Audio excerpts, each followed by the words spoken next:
एक गांव में एक आदमी की आंखें चली गई। वह बहुत बूढ़ा था। उसकी कोई उम्र 90 वर्ष की थी।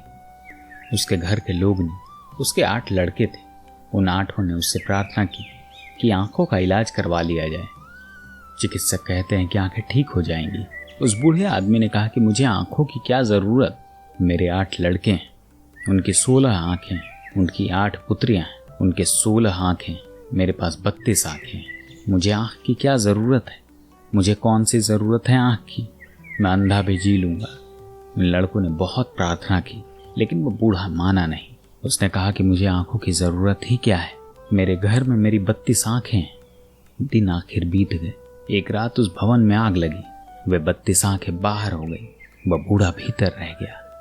उस घर में आग लगी। वह बूढ़ा भीतर रह गया। वे 32 आंखें बाहर हो गई। और तब उसे याद आया कि अपनी ही आंखें काम आती हैं, किसी और की आंख काम नहीं आती। अपना ही विवेक काम आता है, किसी दूसरे से मिले हुए विश्वास काम नहीं आते।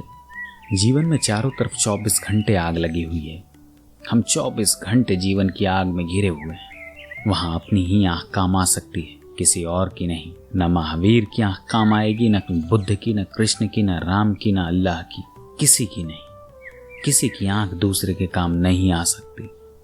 लेकिन धार्मिक पुरोहित, धर्म के व्यवसायी, धर्म के नाम पर शोषण करने वाले लोग, वे यह समझाते हैं कि विश्वास करो। विवेक की क्या जरूरत है? तुम्हें खुद विचार करने की क्या जरूरत है? विचार तो उपलब्ध है, दिव्य विचार उपलब्ध है, इन पर विश्वास करो। और हम उन विचारों पर विश्वास करते रहे हैं और निरंतर नीचे से नीचे चले गए हैं। हमारी चेतना निरंतर नीचे से नीचे चली गई है। विश्वास से कोई चेतना ऊपर नहीं उठती। विश्वास तो आत्महत्या है। इसलिए मैं नहीं कहता कि किसी भी बात पर विश्वास करो। मैं कहता हूं विश्वास से अपने को मुक्त कर लें। जिस व्यक्ति को भी सत्य को जीवन में अनुभव करना हो, जिस व्यक्ति को भी परमात्मा के निकट पहुंचना हो और जिस व्यक्ति को भी प्रभु के प्रकाश और प्रेम का अनुभव करना हो, वह स्मरण रखे, सब भांति के विश्वासों से स्वतंत्र हो जाना पहली शर्त है। स्वतंत्रता, चित्त की स्वतंत्रता, विवेक की स्वतंत्रता पहली शर्त है सत्य को जानने के लिए। और जिसका चित्त स्वतंत्र नहीं है, वह स्मरण रखे, वह और कुछ भी जान ले, सत्य को कभी नहीं जान सकेंगे। सत्य के द्वार पर प्रवेश पाने के लिए चेतना का स्वतंत्र होना अत्यंत अनिवार्य है। विश्वास बांधते हैं, परतंत्र करते हैं।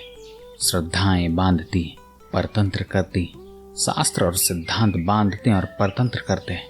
कितनी आश्चर्य की बात है। एक घर में आप पैदा हो जाते हैं, संयोग से वह घर हिंदू का हो या मुसलमान का हो, और जन्म के साथ आपको विश्वास दे दिया जाता है।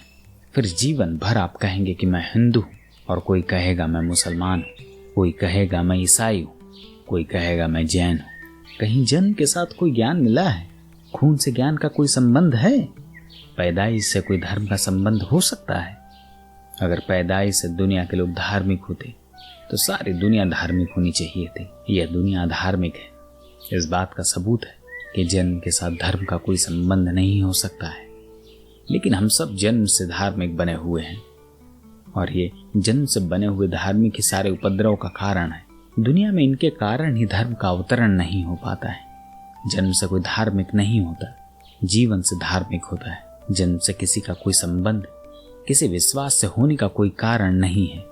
लेकिन इससे पहले कि हमारा विवेक जागृत हो, हमारा समाज, हमारा परिवार, हमारे माँ बाप, शिक्षक, उपदेशक हमें विश्वास पकड़ा देते हैं। इससे पहले कि विवेक मुक्त आकाश में विचरण करे, विश्वास की जंजीरें उसे जमीन पर रोक लेती हैं और बांध लेती हैं। और फिर जीवन भर हम उसे विश्वास के घेरे में लड़खड़ाते रहते हैं। फिर हम कभी सोच नहीं पाते।